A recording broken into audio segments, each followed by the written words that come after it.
resaltan desde mi estudio dos hechos, que por un lado las mujeres han estado luchando de manera colectiva por este reconocimiento de derechos para su colectivo, pero también para generaciones en el futuro, y que estas han sido siempre postergadas, estas demandas, estas cuestiones de exigencias de justicia, están siempre en el segundo lugar. Pero en la parte de arriba ven una cita de la Organización Mundial de Comercio, que, por ejemplo, el 2017, después, en un informe, representa la situación de desigualdad en el mundo, eh, ponía como punto así muy llamativo el hecho de que faltaban como 217 años para alcanzar situaciones equitativas de acceso a salarios iguales entre varones y mujeres en espacios de trabajo formal. Estamos antes. Ahí está. Entonces, eso es como un ejemplo de decir cómo pasa el tiempo y las demandas, de los desafíos siguen siendo los mismos. No parece estar funcionando tan efectivamente la forma en que han sido atendidas estas situaciones de protección de derechos de mujeres. Esto se puede ver en el uso del lenguaje. Se puede ver en cómo la protección ha sido, como les decía, especial, y en el 2017, el mismo año que la Organización Mundial del Comercio publica esos casos de necesitar desde el 2017, 217 años más para superar la brecha, llaman la atención de decir, solo en espacios formales, porque los informales no sabremos. Entonces, la forma en que ha abordado el derecho, la protección y el reconocimiento de derechos de las mujeres ha sido de esta forma como especial, como accesoria, como este es el modelo para todos, este es el grupo en situación de vulnerabilidad, vamos a atender esta. Sí, es verdad que también esto sí está teniendo resultados, en el mundo tiene, y una prueba de esto es, por ejemplo, prestar atención a la línea jurisprudencial de la Corte Interamericana, que empieza con sentencias que hablan de la obligación de los estados de asumir jurídicamente igualdad legal en sus legislaciones, y esto es bastante aceptado y todo, y se van mejorando las legislaciones a nivel interamericano. Pero luego, el 2020, ya por primera vez aborda el hecho de que los estados no solamente tienen la obligación de prestar atención a la ley, sino también a las condiciones materiales que permiten que exista una protección eficiente y en condiciones de equidad y justicia. Entonces, esto es como ha sucedido, y la protección y reconocimiento de derechos de las mujeres. Y en esta época donde los derechos colectivos también siguen en el debate para hacer cómo se van a configurar, todavía no tenemos tratados internacionales vinculantes que aboguen derechos colectivos, pero estamos ahí en la puerta. Y de lo que se puede ver sobre declaraciones, especialmente de pueblos indígenas, que son quienes más han dado impulso a esta transformación del derecho internacional de los derechos humanos a través de los derechos colectivos, se ve la misma forma de tratar la protección de derechos de las mujeres, como algo accesorio, protección especial, nada trascendental, incluso en este momento que es considerado el más importante, digamos, desde el momento en que son creados los derechos humanos. O sea, no hemos vivido hasta ahora en los derechos humanos a nivel internacional un momento tan transformador de concebir el derecho, las responsabilidades, los sujetos de derechos, los obligados, etcétera, y las formas, sin embargo, son las mismas. Ahora sí, siguiente, por favor. El concepto de interseccionalidad es un concepto que es bastante conocido, pero trata de prestar atención a la forma en que se solapan diferentes sistemas de opresión en la vida de las personas. Es interesante considerar este enfoque para entender la complejidad en las vulneraciones a derechos humanos, que si bien es conocido, una vulneración se conecta con otra, y esto es bastante fácil de entender desde este concepto también. Pero además, en el caso de mujeres indígenas, muestra a nivel internacional otro ejemplo de cómo la atención parcializada a unas situaciones de discriminación no son beneficiosas. La Comisión Interamericana, el relator especial sobre derechos de pueblos indígenas de Naciones Unidas, ya en reiteradas oportunidades hablan sobre la necesidad de dar atención a la situación de discriminación y vulnerabilidad de, por ejemplo, mujeres indígenas, desde un concepto holístico, interseccional, integral, etcétera. Pero la forma en que al principio, por ejemplo, las mujeres indígenas en el foro internacional se encontraban era complejo porque sufrían violencia por bueno, diferenciada, pero relacionada con su identidad indígena, pero al ser mujeres no era igual a la que vivían los varones indígenas. Y a lo mismo, por el otro lado, como por ser mujeres sufren violaciones a derechos humanos, discriminaciones en situación de vulnerabilidad, sin embargo no son las mismas que otras mujeres pueden estar viviendo. Entonces, siguiente, la comprensión de esto me ha permitido ver, siguiente también, los elementos que pueden estar interviniendo en esta identidad múltiple. Y en un momento les voy a mostrar cómo también esto puede ser subvertido. El foco de mi investigación está en el prestar atención al acceso a la tierra y cómo esto tiene implicancias en la vida general. Y se puede ver que la tierra es el centro de la vida.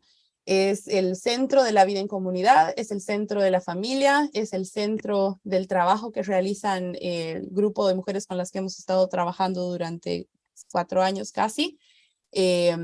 Este trabajo al inicio fue considerado como algo extra, no tenía, era como hasta de producción de microescala, entonces no tenía tanto impacto, digamos, y en poco tiempo ya se ha convertido en la base del sustento alimenticio de las familias y en una salida de trabajo que les permite autonomía a las mujeres que participan en ellos y que a través de esta actividad se conectan con mujeres también asociadas en su comunidad, y esto las catapulta a otras redes políticas, económicas más grandes, en donde ejercen derechos políticos, civiles, económicos, sociales, culturales en mayor amplitud a partir de su propio empoderamiento. Esta imagen muestra la forma en que estas conclusiones son conformadas a partir de la representación de ellas mismas.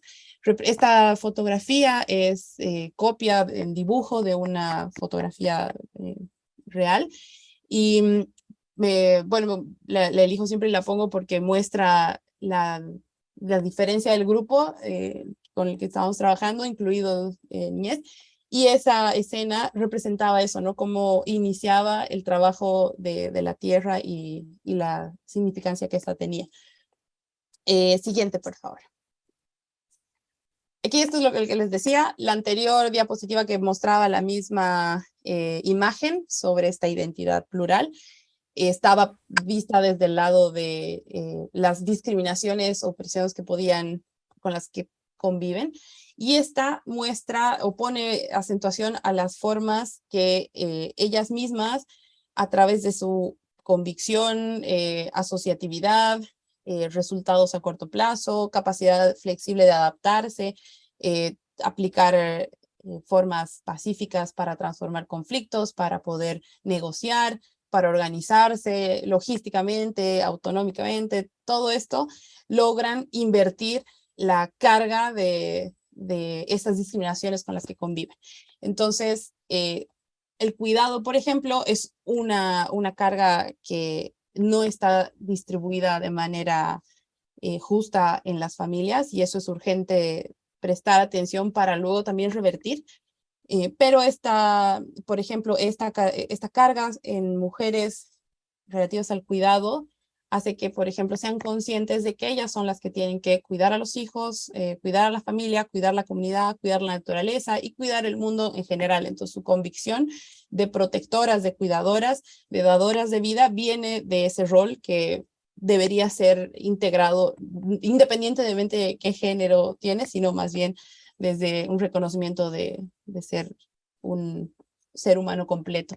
Entonces, este es un punto al que luego voy a volver, porque conecta además, aunque este es un estudio localizado y parte de la base de la comunidad, luego estos aprendizajes se ven fácilmente conectados con experiencias de otras mujeres en otros países.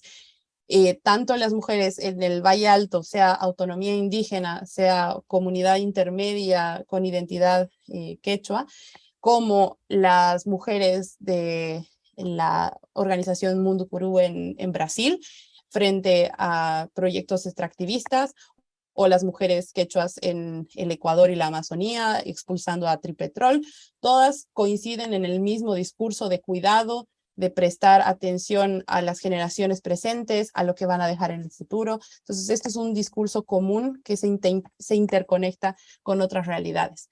La solidaridad también está presente y es de una forma intergeneracional que tiene que ver con ser conscientes de las discriminaciones que han vivido y las que quieren evitar para sus hijas, para sus sobrinas, y que por eso, por ejemplo, participan en espacios de capacitación con toda la familia, con todos los hijos, con todas las hijas, pero en el caso de ellas, con esta cuestión presente. ¿Sí? ¿Perdón?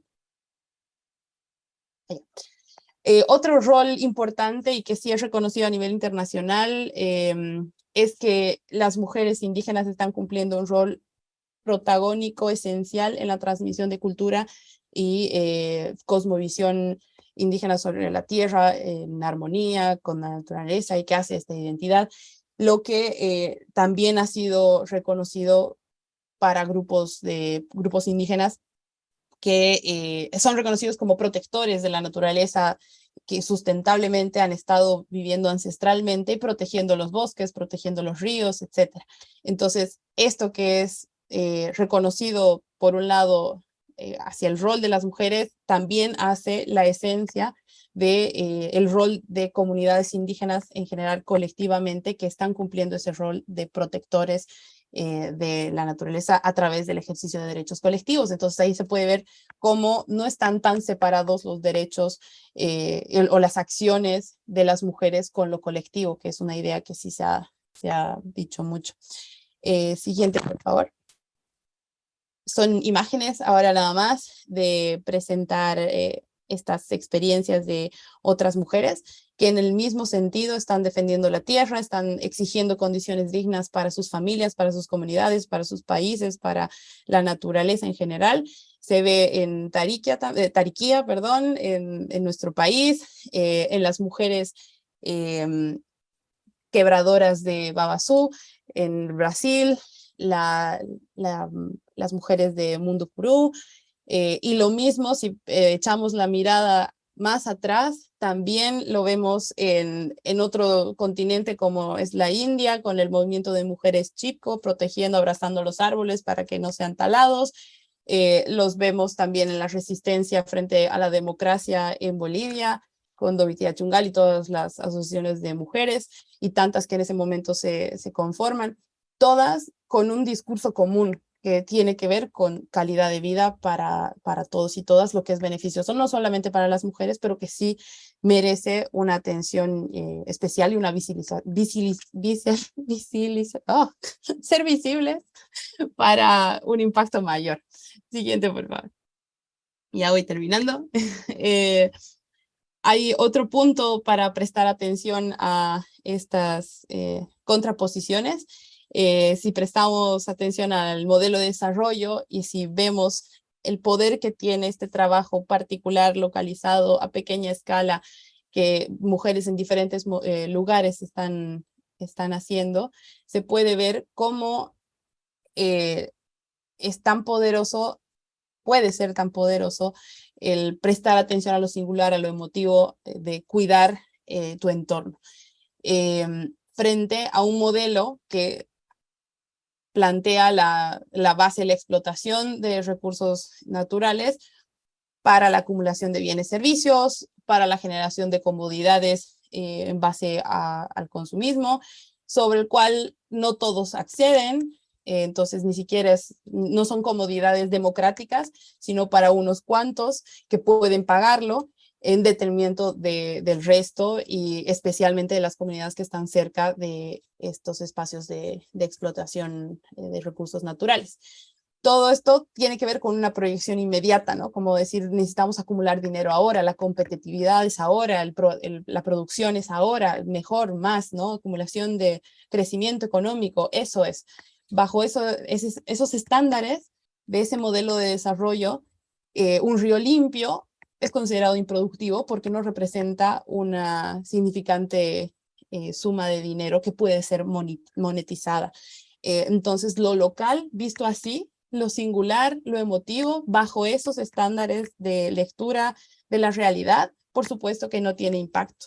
Entonces, solo si se cambia, solo si se pone valor a estas realidades particulares que son el propósito específico de los derechos humanos, no va a haber una transformación real o ni siquiera un efecto concreto en políticas de desarrollo sostenible, que es lo que ahora pretendemos en beneficio del medio ambiente y del futuro del mundo aplicar. Pero si no hay un cambio en el paradigma, que lo están mostrando que es exitoso a través de esas experiencias de mujeres organizadas en torno a la tierra, realmente si al principio no tenía yo muchas esperanzas en la transformación replicando los mismos modelos, menos en este caso. Siguiente, por favor. Entonces, ya con esto termino y discúlpeme si he volado, no quería sobreponerme al tiempo de las personas que vienen después. Así que espero poder seguir conversando sobre esto. Pero para recrear, y porque estoy en un momento en donde trato de buscar cómo se puede operativizar esto, cómo puede ser esto visible para la construcción de un derecho más humano, más cerca de su esencia y no de los intereses de ciertos sectores. Pretendo mostrar que el hablar de lo singular de proteger la vida o un árbol, cuidar la tierra, tiene un valor muy profundo en términos de sostenibilidad y subsistencia desde lo local, desde lo pequeño, que es importante porque hace diferencia a la vida y a la calidad de quienes están en esas condiciones. Considero que los derechos colectivos no están como están pensados ahora, como se proyectan en las declaraciones por lo menos, no están transformando realmente nada, o sea, no nada, están transformando muchas cosas, pero en términos de sostenibilidad o de inclusividad, no están siendo suficientes los parámetros que se manejan y, por ejemplo, no están considerando, integrando los valores, intereses y prioridades de las mujeres.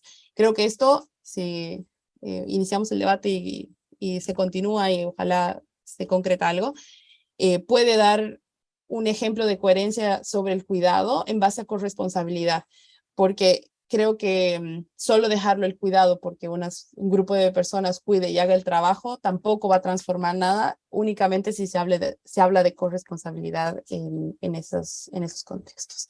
Así que muchas gracias, con esto termino y más bien me quedo atenta para lo que podamos conversar. Gracias.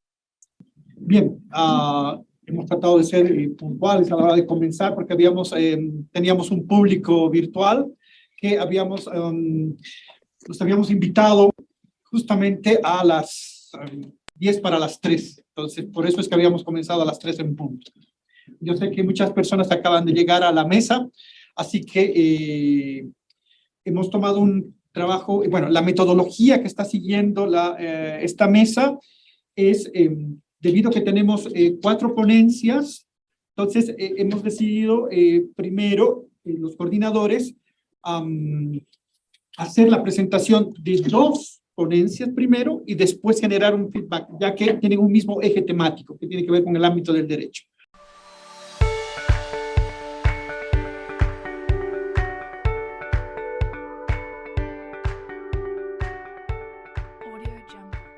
La segunda ponencia es titulada Evaluando la efectividad del derecho colectivo indígena a ejercer jurisdicción en el marco del sistema boliviano de justicia igualitaria.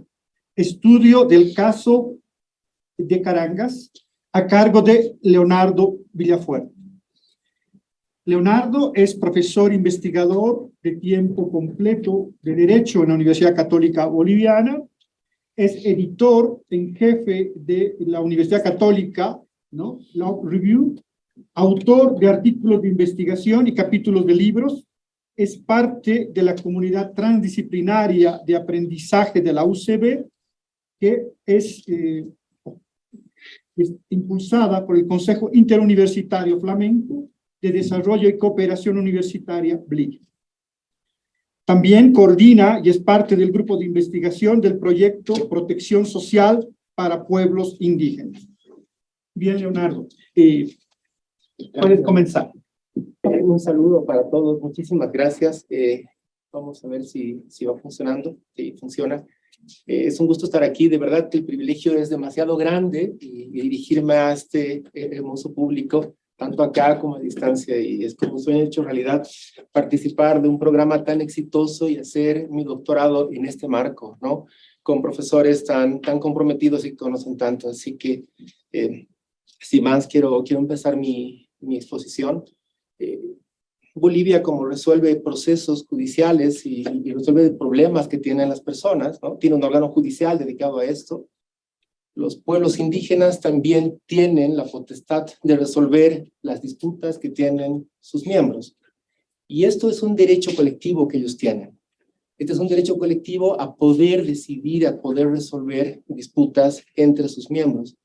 Pues bien, el objetivo de mi investigación es tratar de medir la efectividad de ese derecho colectivo.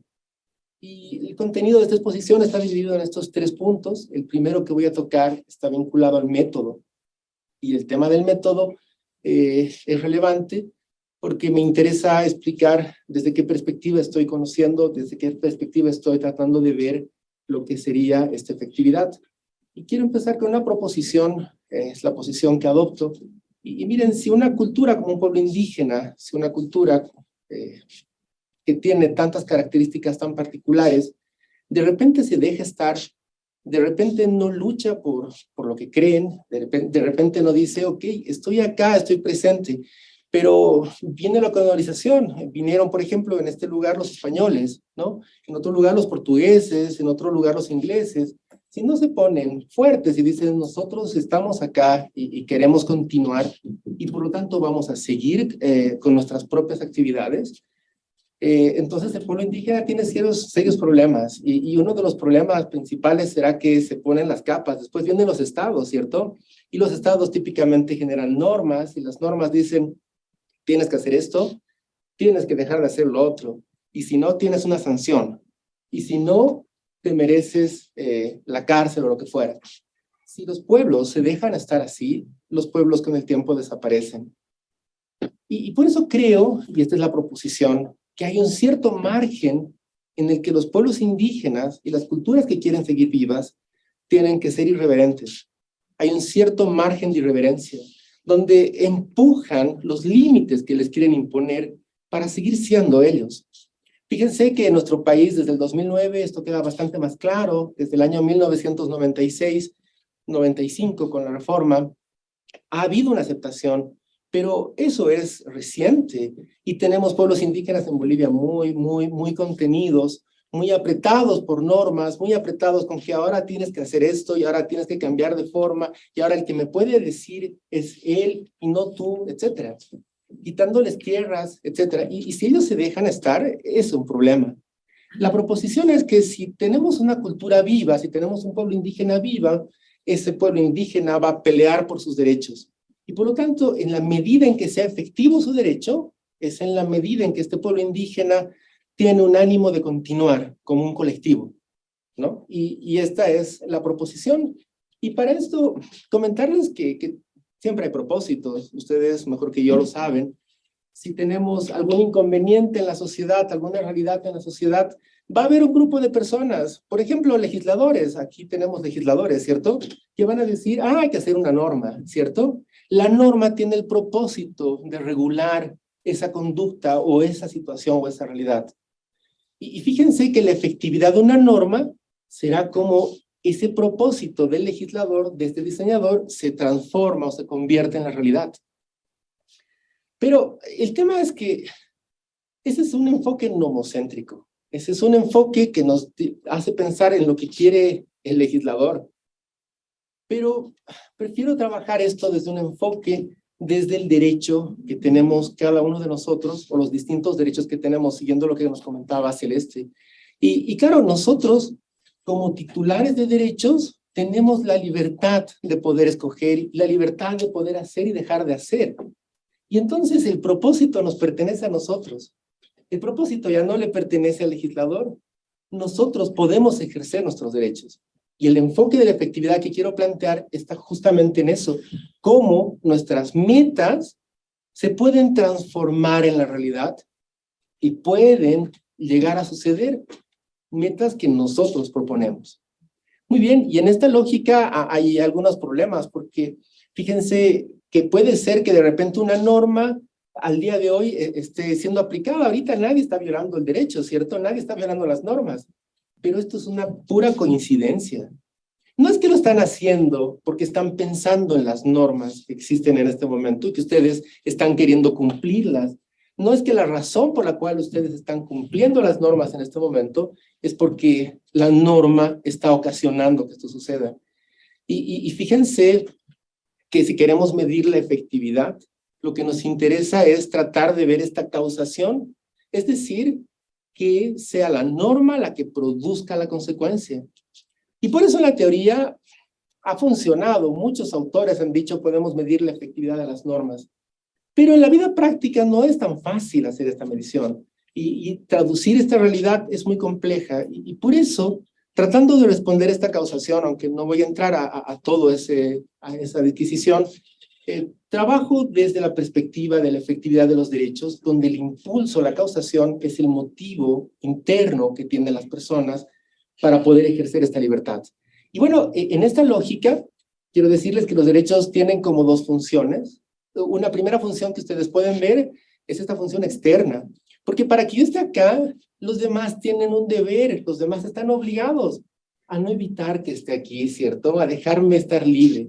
Porque en tanto yo pueda ser libre de poder hacer lo que mi derecho me permite, implica que ustedes tienen la obligación de velar porque yo sea libre, ¿cierto? Tienen un deber. Y por lo tanto, cuando ustedes me permitan hacer, es cuanto yo voy a poder aprovechar mi derecho, ¿no? Esta es como una función externa. Y la otra función, que es una función interna, está más bien pensada en otro sentido. Está pensada en mi libertad, en lo que yo puedo decidir hacer o dejar de hacer. Ya que es mi derecho, puedo decidir hacerlo, ¿cierto? Es mi derecho estar acá, es mi derecho hablar, es mi derecho estar aquí parado. Podría traer una silla y sentarme, ¿cierto? O puedo también reclamar mis derechos. Y esto un poco en la función externa, porque si tengo personas que están obligadas, yo puedo reclamarles por mis derechos y puedo obligarles en un sistema jurídico a que cumplan lo que deberían cumplir. Normalmente dejarme hacer lo que mi derecho me da. Y aquí hay un tema interesante de límites, porque tanto lo que implica para los deudores, para los que están obligados, como para mí que tengo el derecho, o todos ustedes que tienen un derecho, tenemos un límite. Si yo ejerzo mi derecho dentro de esos límites, esto va a ser lícito. Pero si yo ejerzo mi derecho fuera de estos límites, esto va a ser ilícito, ¿sí? En este marco, podemos más o menos entender que cuando cada quien utiliza sus derechos, estos derechos de acuerdo a sus propios propósitos, cada derecho puede tener múltiples posibles efectos planificados. Puedo utilizar mi derecho a expresión para cantar, para dibujar, para hablar en una conferencia, puedo hacer en muchos sentidos. Y por lo tanto, para tratar de medir la efectividad, hace falta estar en un ambiente localizado, específico, porque cada quien lo va a ejercer de una manera distinta. Y algo que es muy valioso también es que del contexto depende. Pensemos en el derecho a la libertad religiosa. Yo puedo utilizar mi derecho a profesar la religión y hacerlo en un espacio privado. Pero ahí voy a decir que es efectivo. Pero si yo quiero ejercer mi derecho a profesar mi religión en un espacio público, con personas que no son tolerantes, vamos a ver cuán efectivo es mi derecho. Y aquí entonces hay una dificultad donde necesitamos encontrar un contexto y un espacio en particular. Pues bien, ¿cómo opera esto? ¿Cómo opera? Y creo que el siguiente dibujo es un poco más visible, es mucho más lógico. Pensemos el interior de esta célula como el interior del contenido de mis derechos, donde yo puedo hacer y dejar de hacer.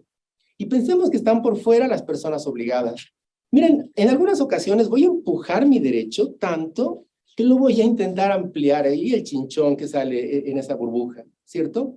Pero en ocasiones las personas que están delante o lo van a respetar y van a permitir que este límite esté muy bien, o a veces van a quitarme espacio, van a restringir mi derecho.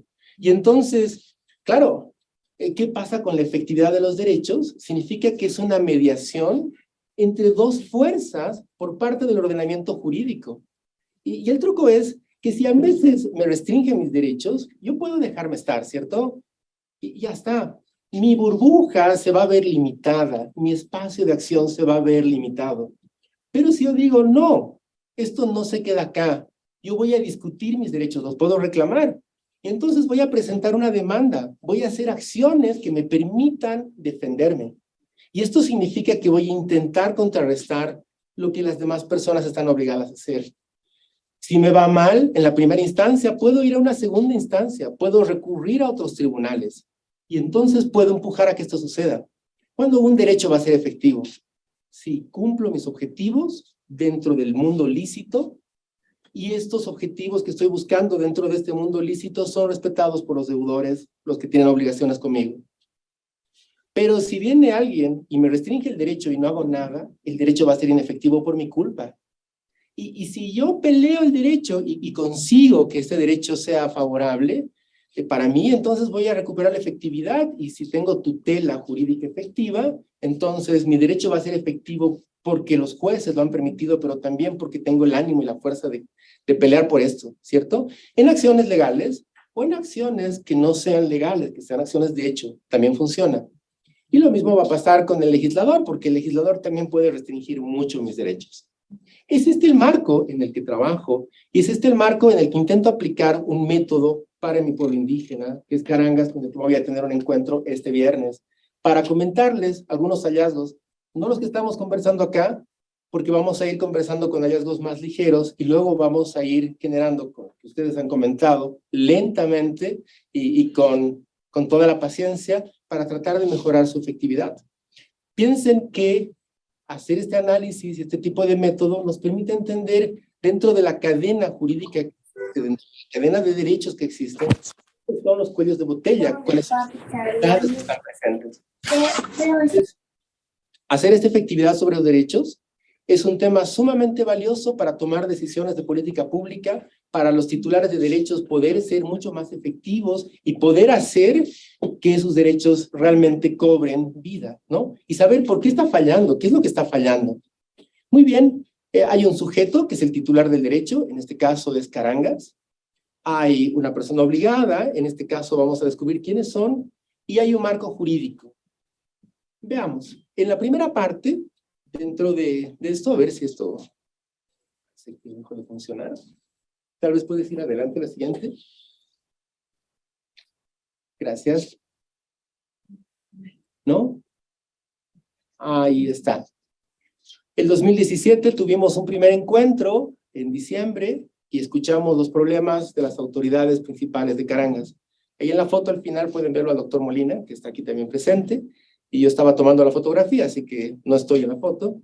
Y escuchábamos sus quejas, sus molestias, y entre las quejas ellos decían que muchas de las decisiones que están tomando como pueblos indígenas a veces son revocadas por la justicia del Estado, la justicia ordinaria, o a veces los propios miembros del pueblo indígena son indiferentes frente a las decisiones de este pueblo, entre otros temas. Y nos pareció que parecía muy interesante tratar de estar con ellos en esta situación, y se firmó un convenio, aquí tiene la última hoja, se firmó un convenio con este pueblo indígena para poder hacer investigación, pero también para enseñarles sobre sus derechos, para que ellos puedan ejercerlos con más fuerza. Y este ha sido un convenio interesante donde se han llevado adelante muchas capacitaciones. ¿Qué es lo que pasa con la justicia en Bolivia, que es la justicia igualitaria? Típicamente hay 3 jurisdicciones, la indígena es una de ellas, como pueden ver, y están todas sometidas a un tema constitucional, a la jurisdicción del Tribunal Constitucional. Si el Tribunal Constitucional encuentra que hay violación a los derechos de las personas o violaciones constitucionales, pues el tribunal podría modificar las decisiones de las otras jurisdicciones. Pero si no es el Tribunal Constitucional, nadie más puede modificarlas, lo que significa que si la justicia indígena decide un caso, resuelve un caso, independientemente de cómo lo haga, si cumple con los estándares, ese caso no puede ser modificado o alterado por otra jurisdicción. Y entonces las decisiones de la justicia indígena son exactamente igual de válidas que las decisiones de cualquiera de las otras jurisdicciones. Esta es la potencia que tiene nuestra legislación, que ya decían que es una de las legislaciones avanzadas que tenemos, ¿no? Colombia tiene también lo suyo y ha sido trabajado jurisprudencialmente de una manera muy fuerte. Y hay que decir que lo que le corresponde a los pueblos indígenas resolver, nadie más los podría decidir, nadie más podría tomar una decisión sobre estos temas. Este es un tema importante para entenderlo, porque al final del día, entre las personas que están obligadas frente a este titular de derecho, tenemos al Estado, es uno de ellos, con sus jueces, por ejemplo. Ellos no deberían entrometerse en la justicia indígena, ellos no deberían decidir casos indígenas. Y es súper importante esto porque fíjense que cada vez que una justicia indígena decide un caso, significa que hay principio de autoridad, que sus normas, que sus instituciones siguen vivas, siguen vigentes, que ellos quieren mantenerlas, que hay respeto a esta autonomía. Y cada vez que esto se viola, es como decir tú no existes. Si yo tengo una institución y no respeto sus normas, mi institución desaparece, inevitablemente. Y entonces el Estado está súper obligado, sus jueces están súper obligados a evitar esta intromisión, pero otros obligados son los miembros indígenas del pueblo, o sea, los individuos del colectivo, los individuos de este sujeto de derecho, porque ellos deberían someter sus discusiones a sus autoridades, no deberían someter las discusiones a otras autoridades, no deberían llevarlas a la justicia ordinaria o a la justicia agroambiental, si es que realmente respetan la lógica del pueblo indígena. Y esto es quizás relevante para entender cómo se va forjando esta lógica del cálculo de la efectividad. Después de muchas fuentes, porque hay que ver lo que pasa con los obligados, lo que pasa con el titular del derecho, lo que van pasando con sus casos, lo que va resolviendo nuestra justicia constitucional, etcétera, pues tenemos algunas posibles lógicas. A ver, lo primero, ¿cuál es el efecto planificado? Hemos buscado uno que se adecue a este pueblo indígena, tomado orgánicamente, y esto es a través de su estatuto, a través de un Xisca Tantachawi, ¿no? Que es una reunión de indígenas muy importante. Pensábamos inicialmente que debería ser un Hacha Tantachawi, uno grande, ¿no? Una reunión grande, pero resulta que ellos lo tomaron con un Xisca Tantachawi. Se reúnen las autoridades y deciden su propio estatuto. En su estatuto dicen, uno de los objetivos de este pueblo indígena es hacer justicia y es resolver los problemas que tienen los miembros. Entonces, con ese sencillo objetivo, que es lo que ellos deberían tratar de alcanzar, miren, si todos los casos los resolvieran ellos y pudieran resolverlos ellos, la justicia es totalmente efectiva, ¿no? Pero esto no necesariamente sucede. Y vamos a ver algunos casos o algunos temas. Hay bastante que explicar porque hay un montón de explicaciones que nos han ido dando a lo largo de 3 años de entrevistas los propios miembros de Hachacarangas. Y además, revisando sus casos y revisando sus libros y revisando sus actas, también lo podemos ver. 4 maneras de evaluar, donde está la más E significa que es más efectivo. ¿Qué significa? Que Hachacarangas ha ido un poco más lejos, ha hecho que su derecho sea más grande, está decidiendo causas que no les da permiso la ley, pero aún así ellos lo están haciendo, ¿no? Y cuando es inefectivo, es cuando los jueces del Estado están decidiendo causas que ellos deberían decidir. En el fondo es esto, y es efectivo en el otro escenario. Bien, ¿qué es lo que pasa con esta efectividad? Y les digo acá, con un ánimo de la exposición, puse algunos gráficos, pero no es que realmente la investigación es cuantitativa. Esto va a parecer que sí fuese cierto así, pero no lo es. Es un análisis cualitativo. Tiene un conteo de recurrencias que me permite evaluar lo que sucede en un tribunal principal, pero detrás hay bastante explicación y conocimiento de lo que los propios miembros han ido charlando. Lo primero es ver qué es lo que pasa con las leyes. ¿Las leyes en Bolivia son restrictivas a la justicia indígena o no? Que aquí siento decirlo, pero creo que soy el único académico a partir de lo que he ido leyendo que cree que sí son suficientemente efectivas. He hecho un análisis que lo justifiquen. Pero tengo una discusión muy fuerte ahí con mis colegas, ¿no? Que estudian Derecho, que dicen que la ley de deslinde jurisdiccional, por ejemplo, ha restringido demasiado a los derechos. Hay restricciones que son ilegales, es cierto, pero en algunos casos hay ampliaciones a sus facultades iniciales. O sea que en el general tenemos un marco aceptable, por lo menos aceptable. Y esto se lo puede charlar, es muy largo, pero digamos que el marco funciona. ¿Qué pasa con el mundo de los demandados, ¿no? O de los demandantes? Estos son los propios miembros indígenas que se sienten afectados en su derecho y dicen, bueno, quiero reclamar mi derecho. Aquí tienen lo que sucede en todos los pueblos indígenas de Bolivia que han llegado sus casos a la Corte Constitucional y lo que pasa en Jachacarangas, ¿no? En un periodo de 10 años. Entonces, lo que estamos viendo es un gráfico que nos va a mostrar la evolución en 10 años. Y el tema es interesante porque ellos empiezan con mucho ánimo en el año 2009 con la justicia indígena y dicen vamos a hacer nuestros casos en la justicia indígena. Pero luego hay un declive y a partir más o menos del 2015 esta situación cambia y los demandantes son los que menos quieren demandar en la justicia indígena. Ellos están generando inefectividad porque no están yendo a su pueblo indígena a resolver estas disputas. Y este es un tema que puede ser interesante de verlo con las explicaciones que dan las personas. Miren, uno creyera que la justicia indígena es muy rápida, que de repente resuelve los temas muy rápido, pero no resulta siendo así en todos los casos. En general hay muchísima queja de los propios miembros indígenas de que su justicia no es suficientemente rápida. Especialmente en los casos que no son urgentes, que no tienen que ver con temas que afectan a la colectividad en serio. Los casos que tienen que resolverse se resuelven de manera acordada. Llama a las autoridades, a las personas a que traten de resolver sus disputas y las llaman para que ellos lo hagan de manera concertada, como acuerdos. Pero fíjense que muchas veces no lo logran hacer, ni en la primera, ni en la segunda, ni en la tercera, y la autoridad cambia, porque nuestras autoridades duran un año, las autoridades indígenas de este pueblo, y en general es así. Y entonces la siguiente autoridad ya no saben que estaba el problema y empiezan a haber problemas. Y el demandante dice, bueno, no voy a perder aquí más mi tiempo, voy a ir a la justicia ordinaria, a buscar justicia. Esta es una de las alternativas. No les voy a comentar mucho más, pero quiero que vean lo que pasa con los demandados. Los demandados, al contrario, ellos empiezan yendo en contra de la justicia indígena, pero con el tiempo luego la hacen favorable. Y por principio la hace más favorable. Todos ellos prefieren la justicia indígena porque creen que pueden retrasar la decisión de las disputas, porque además es gratis, no tienen que contratar un abogado, y porque tienen una autoridad de una comunidad que está ahí vigilándoles. Entonces pueden llegar a resultados que sean más favorables, ¿no? Esta es la idea inicial. Y es interesante porque pese a que ellos las favorecen, a muchas de las audiencias indígenas ellos no asisten. Porque no quieren que se resuelva el problema, no que se resuelva tan rápido. Es como que lógico, ¿no? Es parte de los hallazgos que están acá.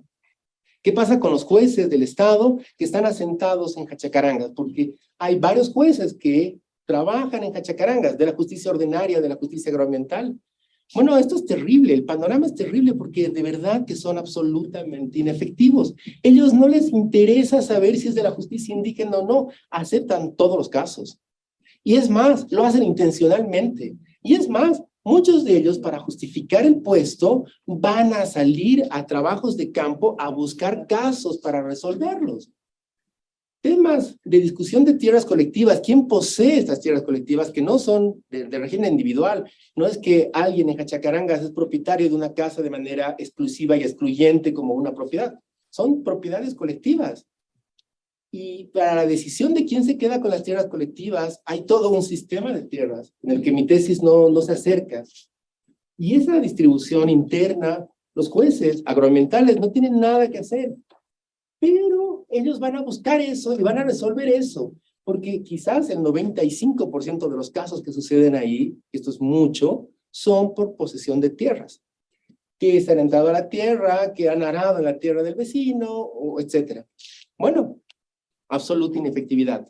¿Y qué pasa cuando de repente tenemos casos que llegan finalmente a discutirse en el Tribunal Constitucional?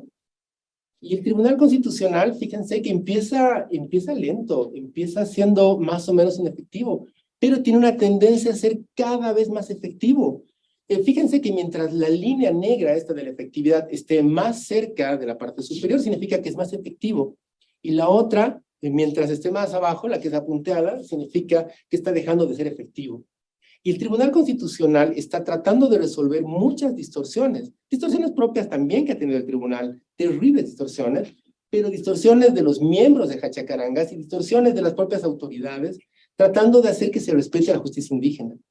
Y hay algo que es súper interesante, y por eso lo he puesto en el siguiente gráfico. Esto solamente representa la cantidad de casos que el Tribunal Constitucional ha favorecido más allá a la justicia indígena de lo que debería haberlo hecho. Es decir, estos son los casos en los que hace más efectiva la justicia indígena. Les da más de lo que la ley les da.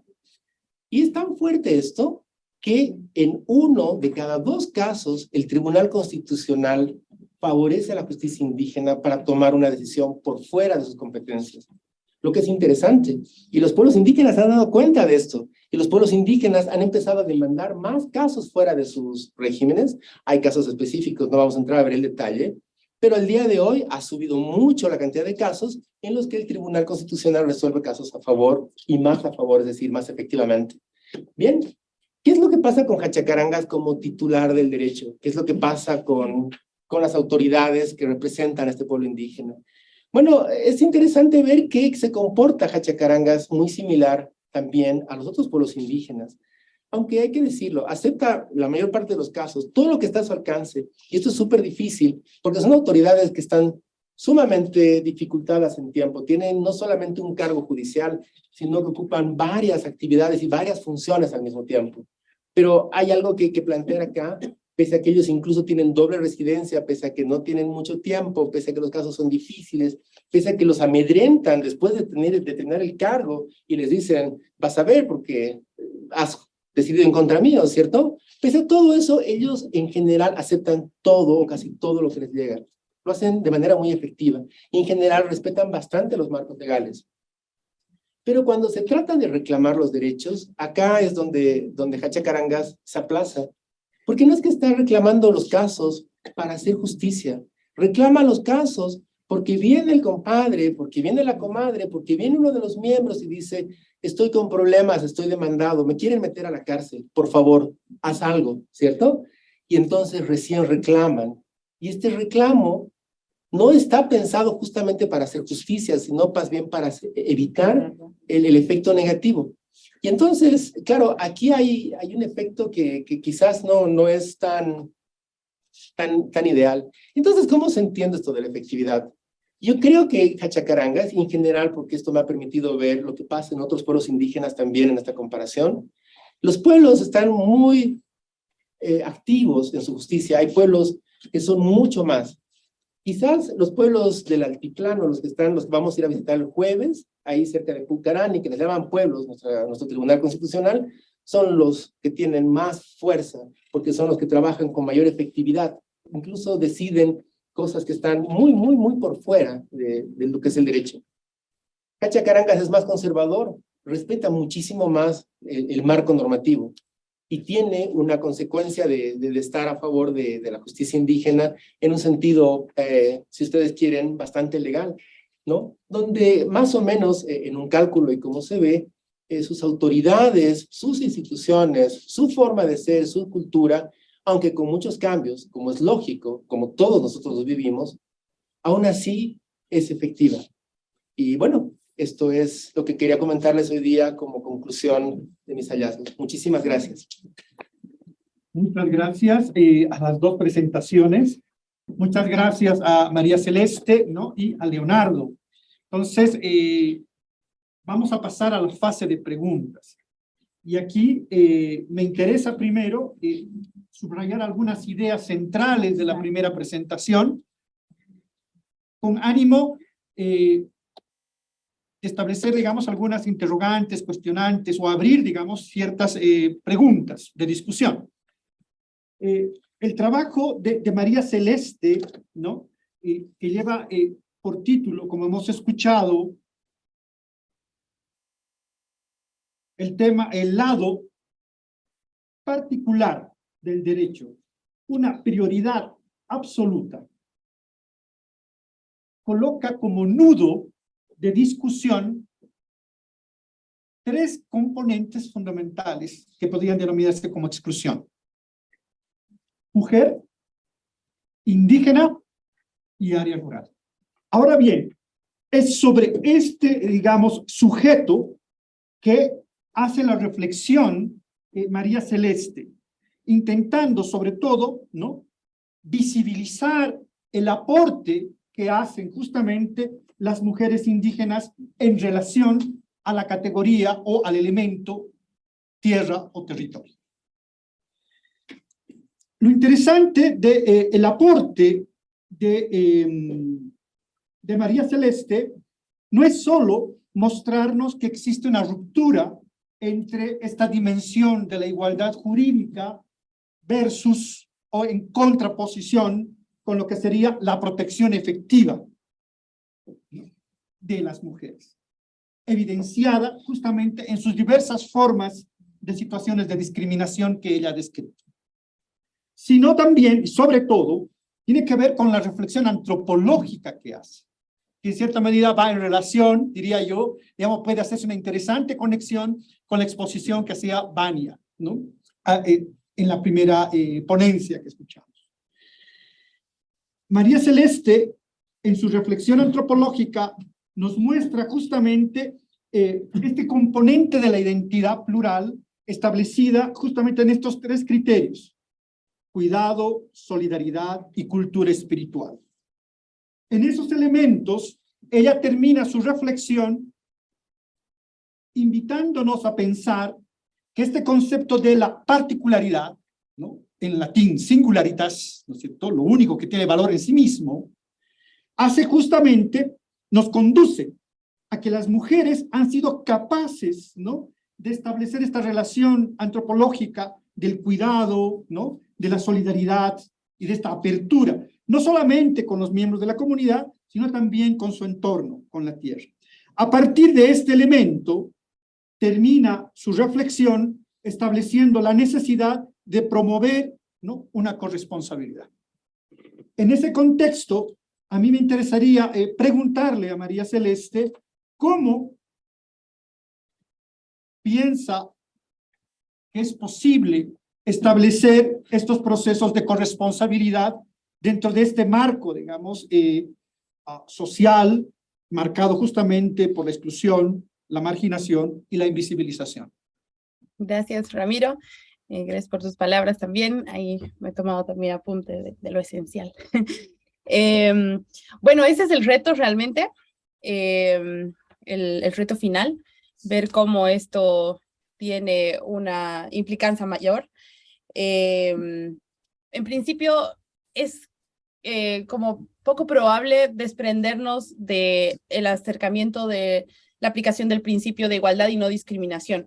Es como que en términos prácticos y de no parar las acciones concretas para lograr cerrar estas brechas de desigualdad y situaciones de discriminación, es como, sería como hasta irresponsable decir, paremos eso, ¿no?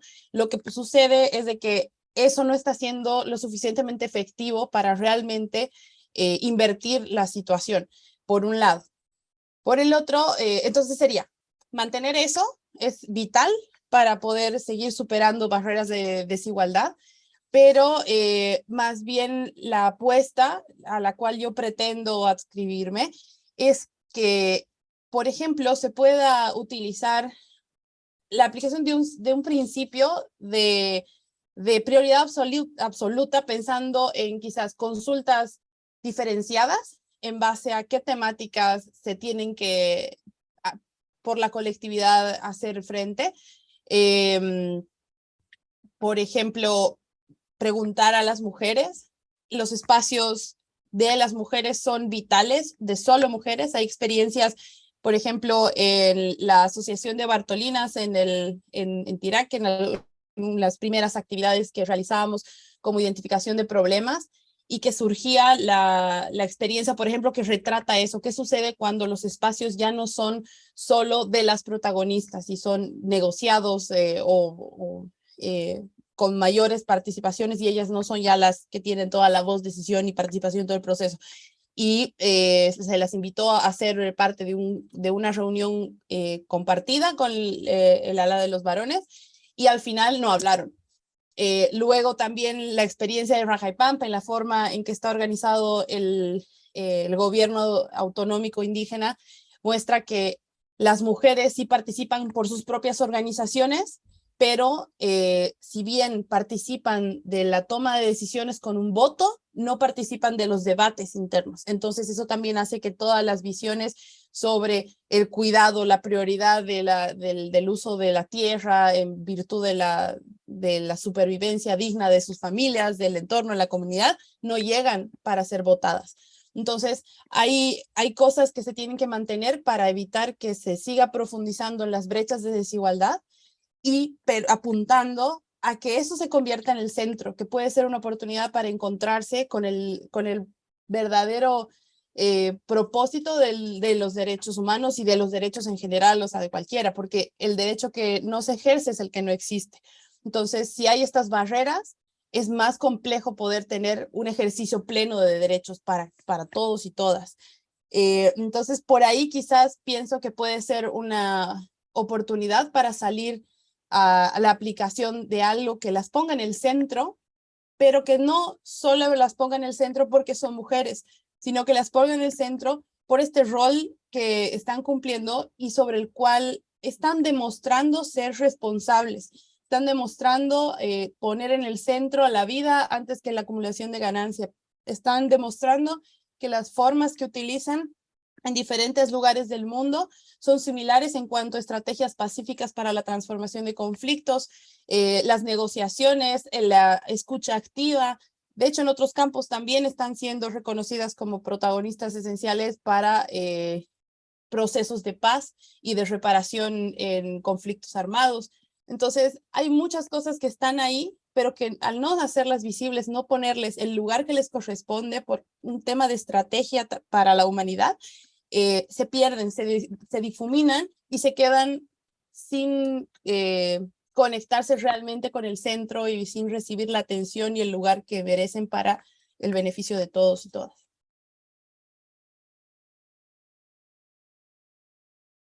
No estoy escuchando. Veo una mano. Ya, por favor. ¿Me lo puedo quitar, Sí, no? por favor. Gracias. Una consulta para María Celeste en relación a este tema de la participación de la mujer indígena.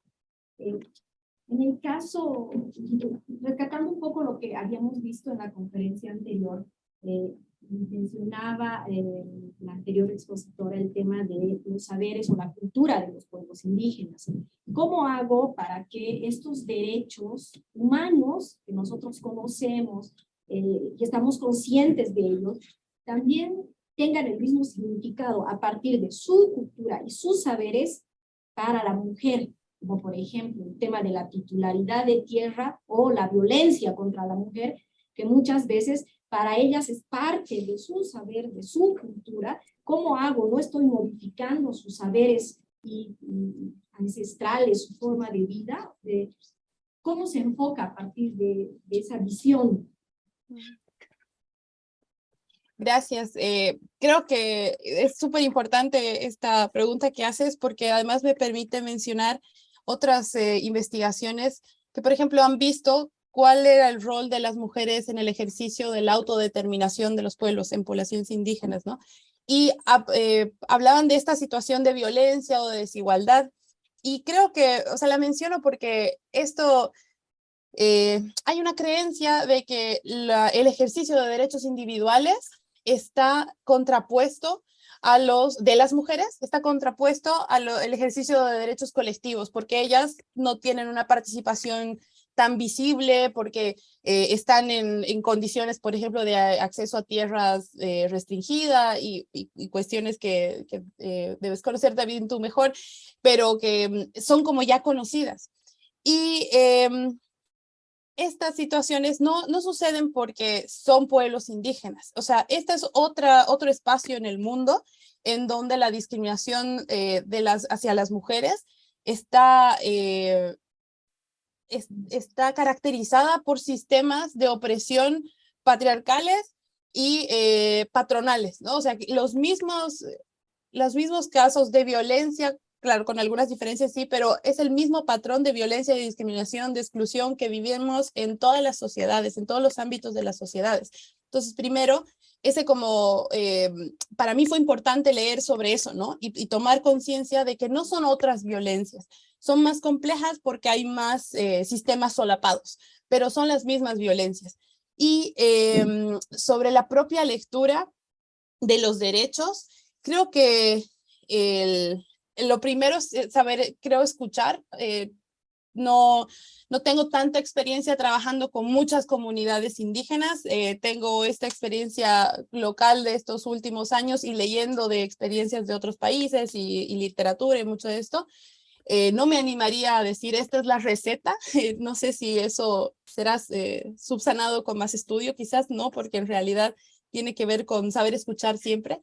Y el enfoque de derechos humanos, pensando en algo que puede servir y que es aplicable para cualquier realidad, no solamente para poblaciones indígenas, que puede ser una punta, un hilo para ver cómo se aplica o cómo se pueden introducir este diálogo entre saberes e interpretaciones sobre estándares de derechos humanos, es el enfoque de derechos, que nada se hace sin el otro implicado en este proceso.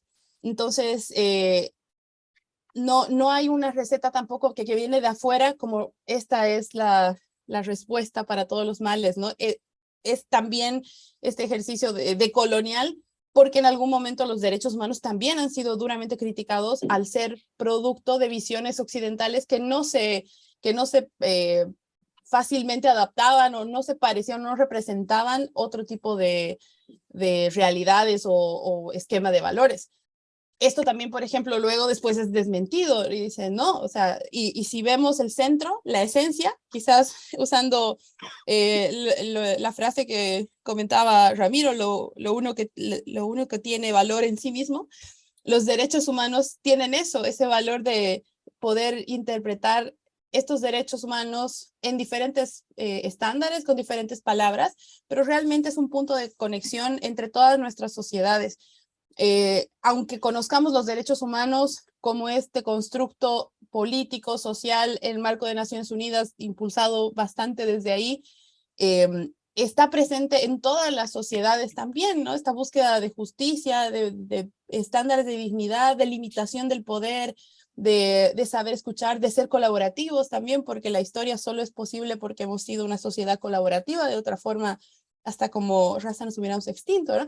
Pero creo que se puede invertir varias cosas, como el valor de decir nos escuchamos, como las personas que a través de su propio empoderamiento son las que pueden marcar las claves en las cuales, por ejemplo, van a interpretar los derechos humanos, eso ya va a ser súper poderoso, y buscando estos puntos de coincidencia, creo que puede ser una alternativa potente además, porque está ahí el poder tener valor en esos códigos comunes de respeto, de libertades, de dignidad y de mejores proyectos de vida para todos, ¿no? Independientemente de nuestras diferencias y demás distancias.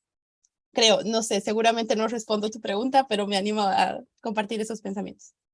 Bien, vamos a la última intervención. ¿Quiere alguien más hacer alguna intervención? Si no, ya, 1, 2.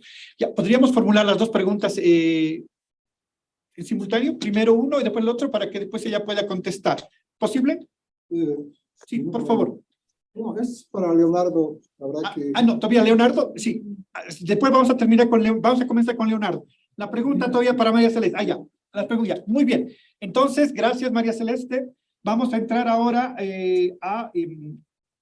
Tenemos una pregunta más para Celeste ya. en el chat, que es cómo poder fortalecer el empoderamiento de sus roles y funciones de la mujer indígena dentro del entorno social, económico y violencia familiar. Gracias. Yo creo que eso ya lo están haciendo ellas mismas, ¿no? Creo que como rol de afuera puede ser el respaldar estas iniciativas. Las mujeres realmente con estas experiencias que me toca a mí estar estudiando y prestar atención, se ve que no están esperando a que alguien más luche sus propios desafíos que se plantean. son ellas las que ya se están organizando, son ellas las que están cambiando códigos en la política. Se puede ver caso de Francia Márquez, la defensora de derechos humanos de Honduras, Berta Cáceres, Mariel Franco en Brasil.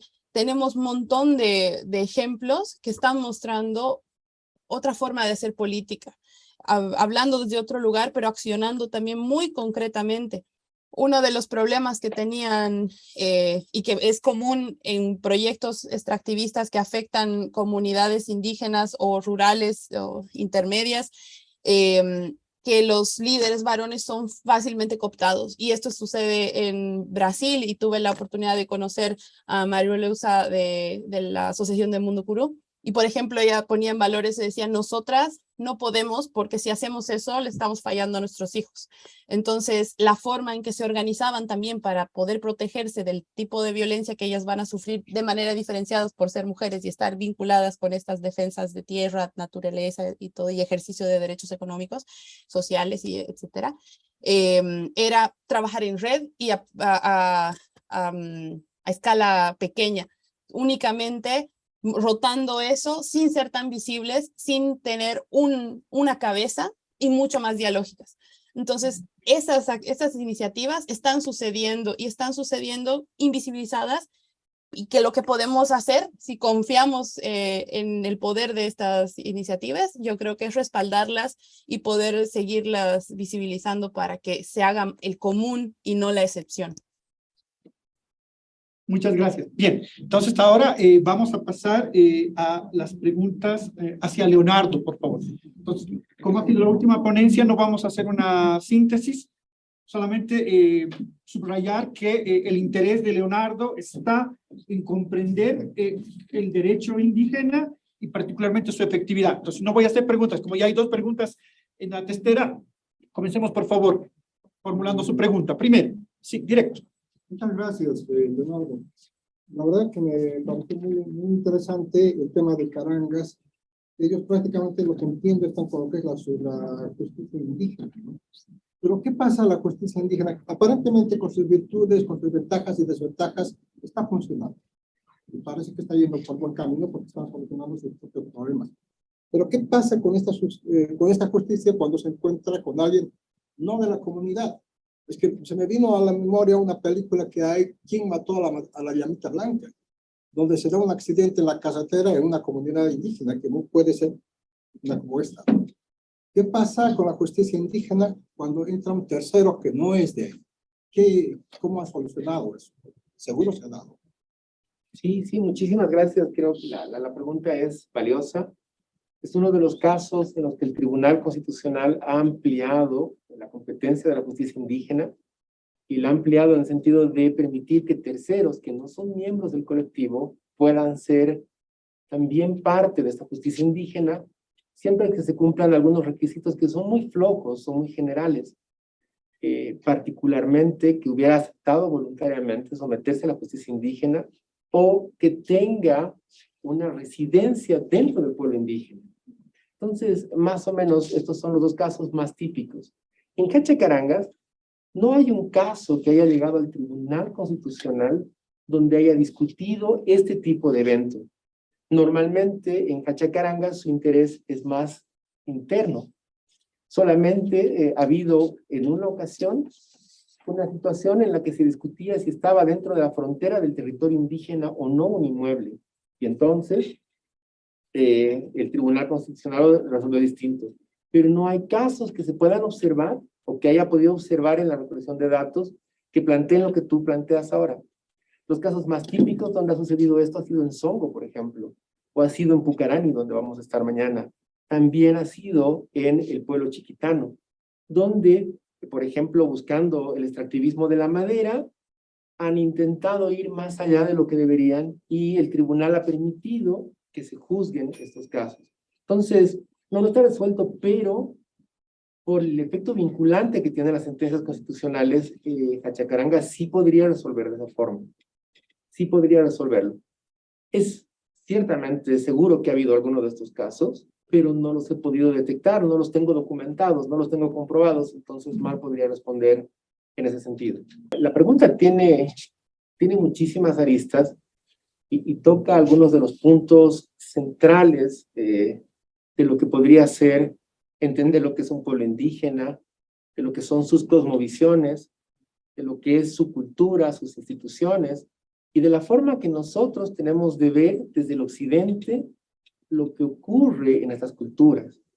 Y es muy lógico y es muy natural que querramos comparar qué es lo que está sucediendo con nosotros, con lo que está sucediendo con ellos, y ver si la justicia de ellos es mejor o es peor, o quizás la nuestra debería ser mejor porque cumple con ciertos estándares. La respuesta sería demasiado larga, y tengo que ser totalmente honesto contigo, Boris. No tengo las credenciales suficientes para empezar a responderte con la profundidad que tú mereces. Pero sí puedo contarte algo que conozco, y sí puedo comentarte también algo que he recorrido en estos 4 años de doctorado, ¿no? Cuando llegó Koen de Feiter acá a la Universidad en La Paz, la primera vez que lo vi, y estábamos yendo a una actividad de estas, le digo al profesor de Feiter, creo que no hay seguridad jurídica. Esto que tú dices, predictibilidad, no se sabe cuál va a ser el efecto de la sanción. Normalmente no hay un código tan cerrado, y creo que ahí falla la justicia indígena. Y me dice, puede ser un tema interesante de investigación. Ahí tienes un tema de investigación. Y me pareció fantástico. Recorrido el camino, me doy cuenta que mi perspectiva era desde una postura de alguien que no conoce lo que sucede ahí. Y claro, de un abogado formado desde el punto de vista puramente occidental, que ha tenido el concepto, si ustedes quieren, de esta doble instancia, de tener jueces que sean independientes, de pensar en un castigo en la cárcel, aunque nunca me ha gustado la cárcel, debo decirlo. Creo que la cárcel está entre los temas terribles, ¿no? Y quiero decir que hay muchos temas que me gustan muchísimo más en la justicia indígena y cómo ellos lo resuelven, más allá de que no sea predictible. Quizás no necesariamente tiene que ser tan predictible. Quizás hay una predicción que es compartida en el conjunto, porque son una comunidad. Y como son una comunidad, es la comunidad la que los constituye a ellos. Es una lógica bien distinta. En este caso, nosotros podríamos decir que somos una comunidad de académicos, pero no nos constituye. No dependemos los unos de los otros. No dependemos de nuestras culturas para entendernos a nosotros mismos. En cambio, en los pueblos indígenas esto sí sucede. Y ellos conocen de lo que se trata. Si tú dañas a la comunidad de tal forma que la puedes lastimar, puedes desestabilizar lo que está pasando ahí, la sanción más fuerte que se te va a dar al día de hoy es expulsarte, es sacarte de la comunidad. Si tú terminas matando a un hijo o a una hija de la comunidad lo que va a hacer es obligarte a que pagues todo lo que significa hasta que esta persona menor de edad llegue a la mayoría de edad, por ejemplo. Y jamás te va a meter a la cárcel, porque no encuentra una solución con eso. Porque tú en la cárcel no vas a poder responder por este tema, y porque tú en la cárcel no vas a poder apoyar a la comunidad como deberías hacerlo. Y hay ejemplos de esa naturaleza, y entonces ellos saben que si van contra la comunidad van a tener que ser despedidos, van a tener que despedirse, van a tener que irse. La predictibilidad, si quieres, lo podemos plantear como una intuición. La mayor parte de los problemas los resuelven charlando. Lo que ellos buscan es que no haya alguien que pierda y que haya alguien que gane. No se trata de eso. Y si el conflicto es tan grande, es tan mayúsculo, hay muchas formas, como decía en un libro muy interesante, doctor Molina, de encontrar fugas, salidas, escapes, donde luego la comunidad se reconduce.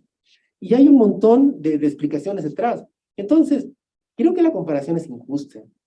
Y creo que esta lógica también de entender que hay derechos que son, sí, quizás podemos decirlo privilegiados, porque ¿qué otra minoría en Bolivia tiene la facultad de decidir su propia justicia, por ejemplo? ¿Qué otra minoría tiene la facultad, como ya veíamos en la mañana con la charla del profesor Koen, de tener la necesidad de dar el consentimiento informado, esta licencia social? No es así, ¿cierto? No es así. Los menonitas son una minoría y no lo hacen. Hay una comunidad judía y no lo hace. pero los pueblos indígenas sí lo hacen. Esta puede ser explicación de otro momento, otra charla.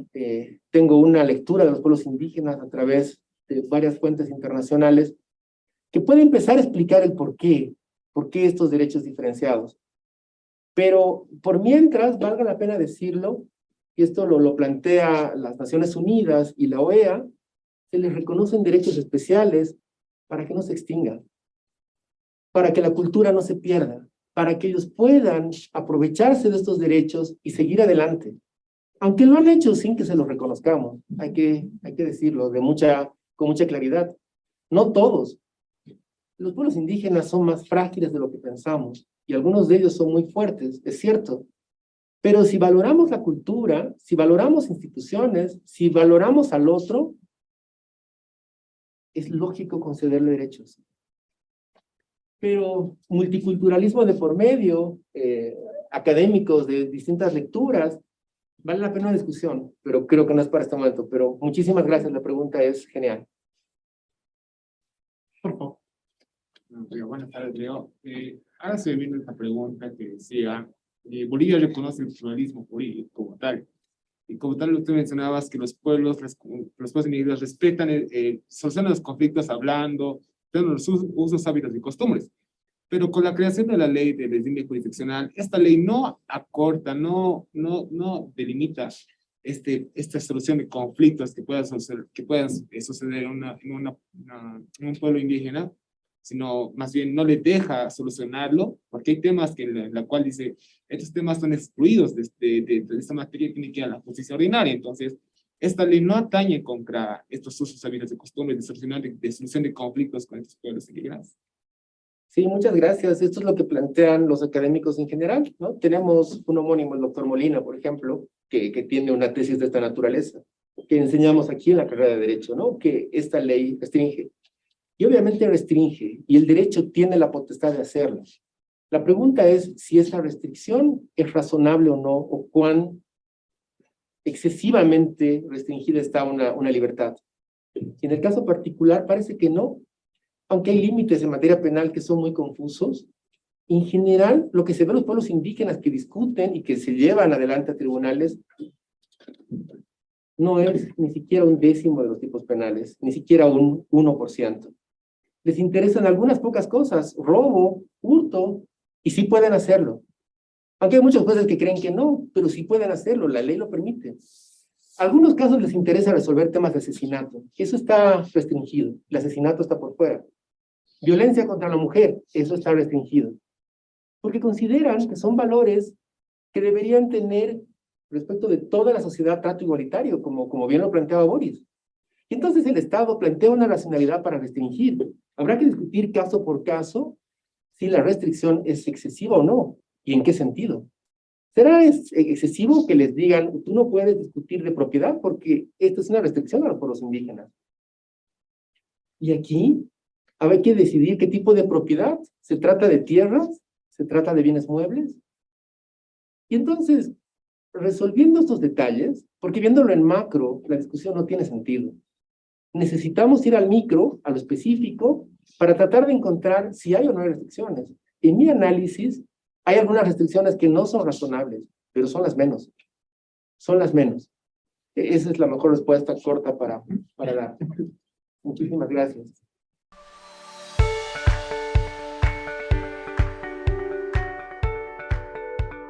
Muy bien, vamos a pasar con la tercera ponencia titulada Percepción juvenil de las condiciones medioambientales y desarrollo comunitario en zonas rurales, a cargo de Natalie Guillén.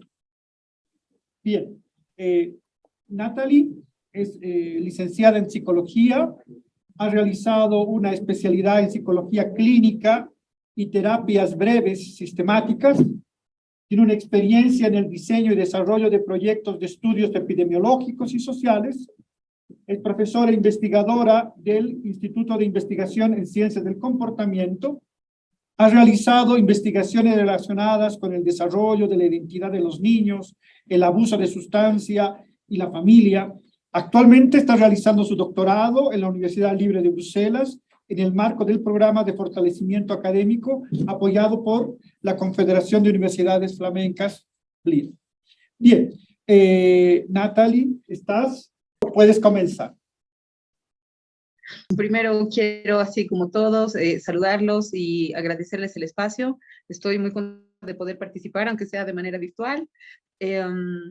Voy a tratar de restringirme al tiempo que nos han dado para la presentación y, bueno, agradecerles por el tiempo. La presentación lo que les voy a mostrar son los avances de una de las investigaciones que forman parte de mi investigación doctoral, que titula Percepción Medioambiental Juvenil y Desarrollo Comunitario en las Zonas Rurales de Bolivia. Creo que una parte de la experiencia para llegar a esta investigación me permite, digamos, ahorita, así para hacer como un poco de breve preámbulo, así preguntarles ahorita que es más o menos como hora del té. Veo que algunas personas, si desde aquí se están retirando, otras tal vez que están llegando a la sala. Yo les preguntaría seguramente, ¿no? En estos días que estamos en esta reunión tan importante, ¿quiénes de ustedes ahorita sienten un poco de frío? ¿Quiénes ustedes sienten un poco de hambre? Sé que tenemos gente que está invitada de diferentes localidades, que están llegando de Santa Cruz, que vienen de Bélgica. Para esas personas, o las personas que vienen de Tarija y de Cocha, deben sentir la altura de manera importante, entonces seguramente llegar así hasta las salas para poder vernos representa un esfuerzo especial distinto a los que vivimos en La Paz. Les hago este comentario porque seguramente, porque en función, digamos, de esa necesidad, en función de esta percepción que ustedes tienen sobre el clima, sobre el hambre, sobre la altura, sobre diferentes cosas que tienen alrededor, seguramente ustedes pues decidirán de alguna manera comer algo, abrigarse, caminar más rápido, caminar más lento. Esta es una forma en la que ustedes perciben de alguna manera su entorno, se perciben a ustedes mismos y en función de eso es que van a tomar o no algunas decisiones de comportamiento, ¿no? De conducta. Y esto es parte de lo que trae esencial, aunque en un ejemplo muy simple, digamos, tal vez muy coyuntural, ahorita, es el tema central para poder nosotros estudiar el tema de la percepción medioambiental. ¿Cómo es que nosotros podemos atender un problema que puede ser así muy pequeño como resolver ahorita si tenemos hambre o frío, o si es que no lo notamos? Si nosotros no logramos percibir, no logramos ver cuáles son los problemas medioambientales que tenemos a nuestro alrededor, tampoco vamos a tener ningún cambio de conducta que pueda ayudarnos a solucionarlo.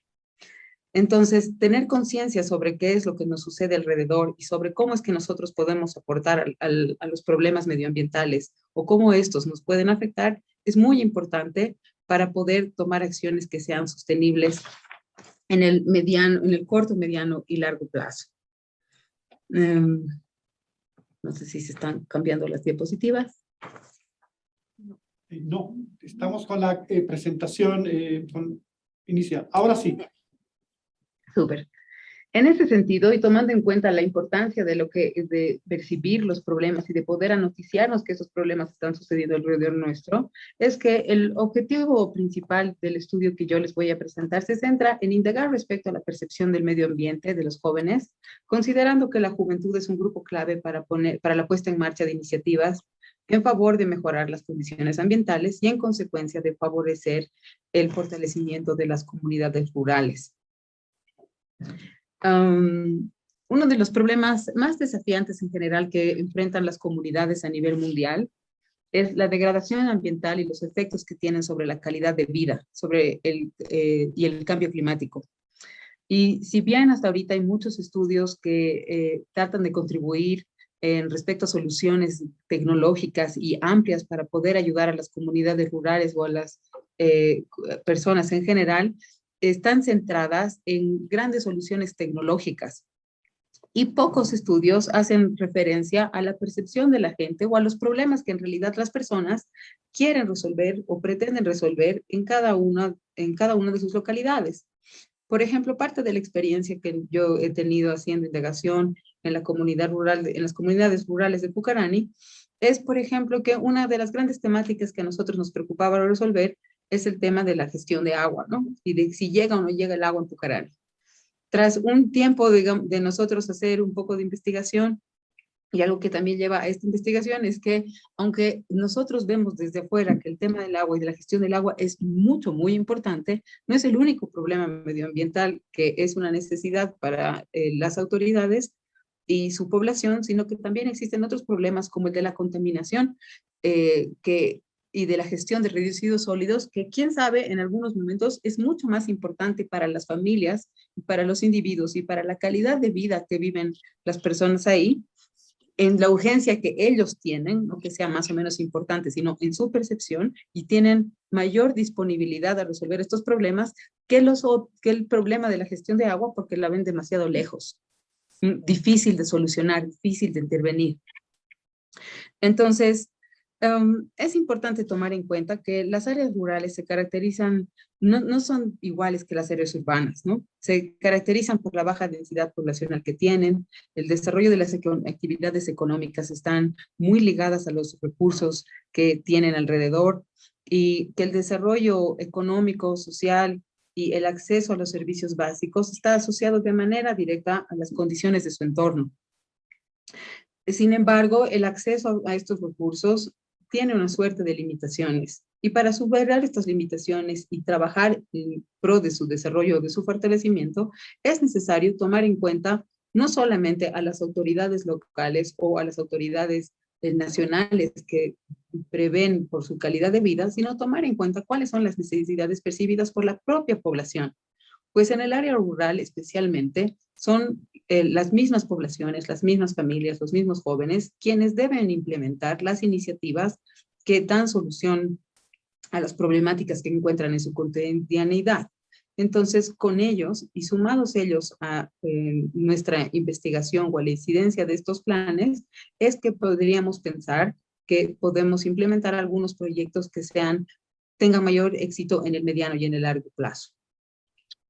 En este sentido, pensando en la juventud, que la juventud rural tiene características diferentes a la juventud urbana, es importante pensar que son un grupo importante que hace un eslabón entre el presente y el futuro de las comunidades rurales.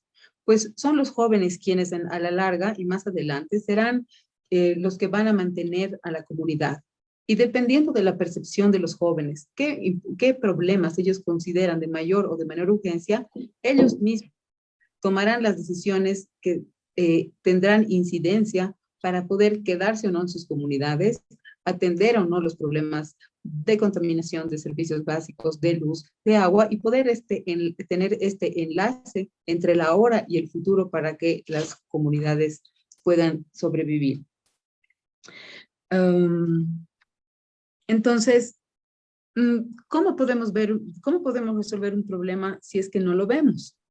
Nosotros, desde afuera, iniciando la investigación, pensábamos, ¿qué piensan? ¿Cómo es que los jóvenes, cómo es que la población de las áreas rurales entiende los problemas ambientales? ¿Consideran que existe uno? ¿Cuáles son los más importantes para ellos? Porque probablemente los problemas que nosotros vemos desde afuera o los que vemos desde el punto de vista institucional no son los mismos o no son las mismas urgencias que existen en el ámbito familiar o en el ámbito individual. En este sentido, es importante pensar que las percepciones individuales son las que guían el comportamiento de las personas, por lo que influir en la percepción es una manera de crear cambio social. Es una manera de pensar en la necesidad de la gente y crear a partir de la necesidad percibida por ellos mismos algún tipo de cambio y planes que puedan ir al revés, no de lo macro hacia lo micro, sino de lo micro a lo macro, que es parte de la lógica comunitaria. En este sentido, nosotros podemos pensar que la percepción es un punto de partida para incidir en el comportamiento de las personas. La percepción es una manera de evaluar el entorno que tenemos y de tener una interpretación de nuestra realidad.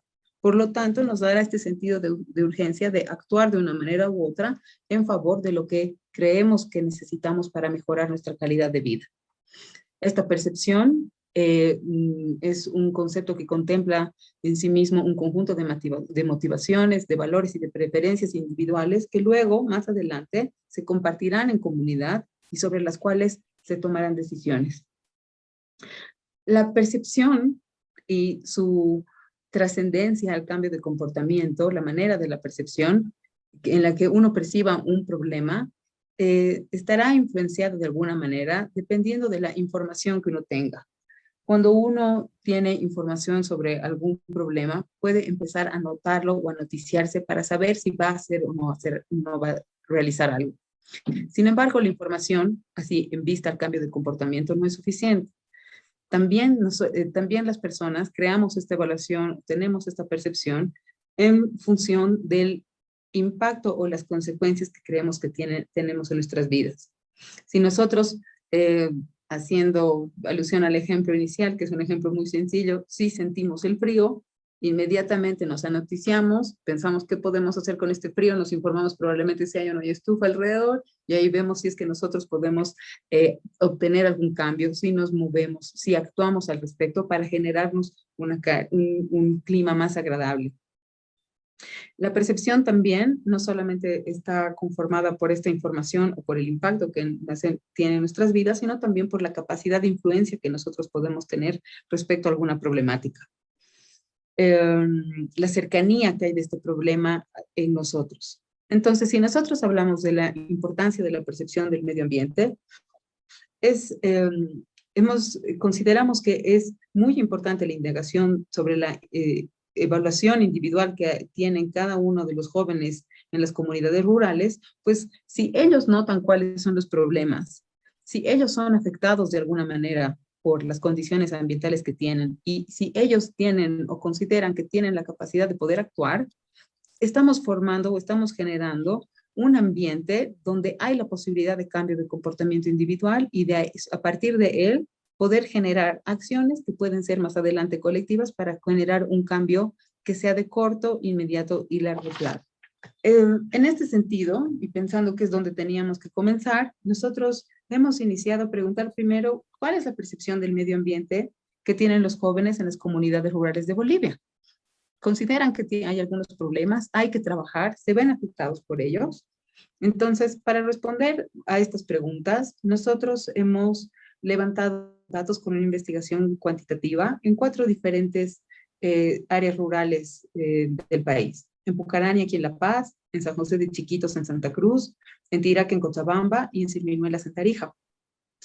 Nuestros participantes, todos fueron voluntarios con edades entre 3 y 8 años, que participaron del levantamiento de datos a través de una técnica que se llama el Digital Storytelling. Es importante, creo que así aquí hacer una connotación respecto a nuestra metodología, mencionando que esta es una temática, la temática ambiental que hemos trabajado con ellos, parte de una suerte de temas que se les han presentado a todos los jóvenes que se han presentado y que los grupos con los que hemos trabajado son los grupos que ya de manera intuitiva o de manera personal han decidido trabajar con nosotros en esta temática. Hemos trabajado con ellos y con todos, perdón, continúo con la metodología, con el Digital Storytelling. Esta es una metodología audiovisual que ha sido elegida por su característica especial de ser una investigación participativa y porque es considerada una muy buena estrategia para generar un diálogo, para generar una discusión y para obtener diferentes material que sea producto de la discusión de los jóvenes y que pueda permitir reflejar de alguna manera cuál es la percepción de los grupos juveniles en las diferentes áreas rurales donde hemos trabajado. Así nosotros, en esta recolección, al final, después de haber trabajado con alrededor de 25 y 30 adolescentes en cada una de las comunidades, hemos obtenido 6 videos de los que, con los que hemos trabajado el material y seguimos trabajando para obtener resultados de investigación. ¿Cuáles han sido los primeros resultados o los principales resultados que hemos obtenido de los videos que hemos visto? En realidad, espero que me permita el tiempo. Quisiera poder compartir con ustedes también, si se puede. Ya, parece, no se puede entrar a los videos, sé que no estamos con mucho tiempo, tal vez al final les puedo mostrar algunos ejemplos de lo que hemos revisado, pero contarles, digamos, que la construcción de estos videos tiene 3 puntos importantes, que han sido la preproducción del video, la producción y la edición final para su exposición. donde los principales resultados nos han mostrado lo siguiente. Primero, que los jóvenes de las áreas rurales son conscientes de los problemas medioambientales que los afectan y que rodean a sus familias y a sus comunidades. A diferencia de lo que otros estudios en el área muestran, muchas veces uno piensa o asume que los jóvenes están desentendidos de problemáticas importantes que pueden afectar a la comunidad, especialmente cuando se tratan de las temáticas asociadas al medio ambiente. Sin embargo, de alguna manera, para sorpresa favorable nuestra, vemos que nuestros jóvenes están muy interesados en las temáticas que afectan a su comunidad. Esta preocupación, existe mucha preocupación de los jóvenes por la ausencia de acciones prácticas dentro de sus comunidades para poder afrontarlos.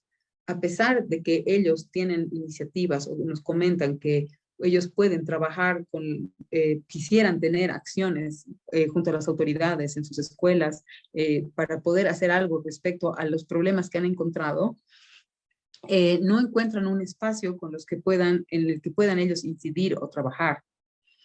Los mismos estudiantes nos dicen que creen que la educación ambiental y la concientización sobre los efectos del cambio climático en las comunidades pueden ser identificados como otro punto de partida para iniciar acciones para el cambio, y consideran que es muy importante y que influyen mucho en su toma de decisiones para saber si es que ellos se quedan o no en sus comunidades o si deciden o no volver, porque las condiciones ambientales están asociadas a las oportunidades que ellos también pueden tener o no en el lugar donde viven.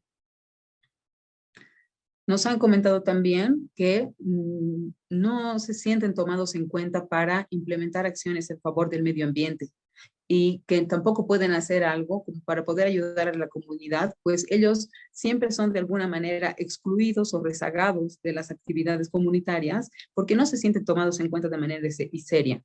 Por ejemplo, sienten que de alguna manera tienen voz, pero no tienen voto para tomar estas acciones. Asimismo, debido a las consecuencias que tienen las problemáticas ambientales, ellos se han visto afectados en su bienestar.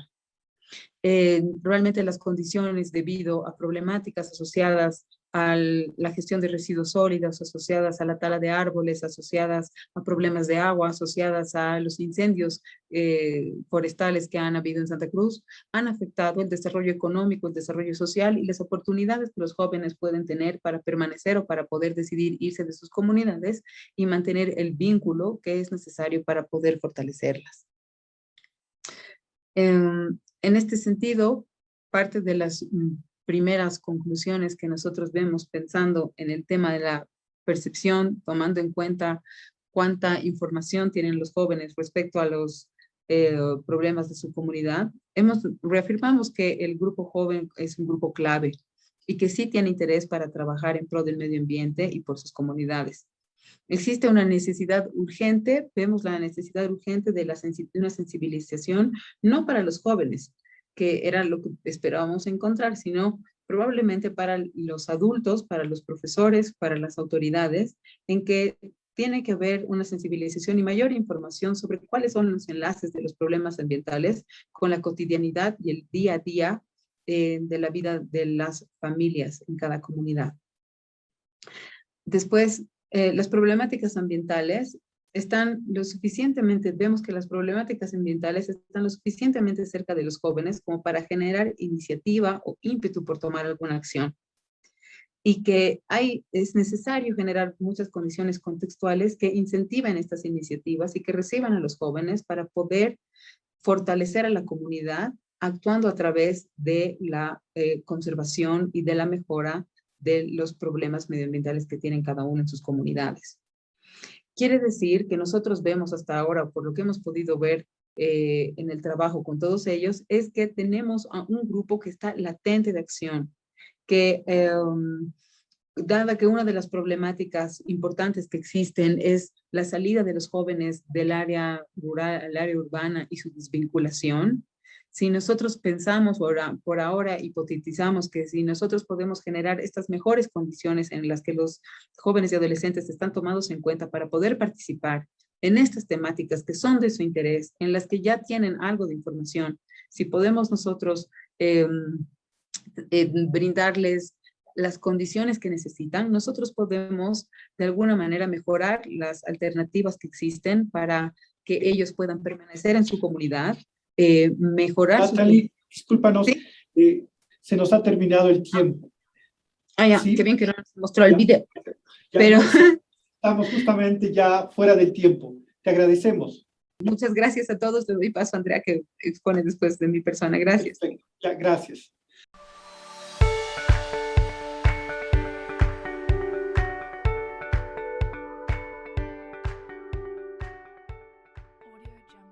Y vamos a pasar a la última conferencia, bien cortita. La cuarta conferencia, titulada Metasíntesis y familia rural, miradas teóricas y modalidades del acercamiento al estudio de familias rurales latinoamericanas, está a cargo de Andrea Vargas. Andrea es licenciada en psicología, tiene una maestría en psicopedagogía clínica de la Universidad de León, es profesora e investigadora del Centro de Investigación en Ciencias Sociales. Actualmente está también desarrollando su tesis doctoral en el programa de BLIR. Bien, entonces te damos la palabra, Andrea. Muchas gracias, saludos a todos. El tema es metasíntesis y familia rural.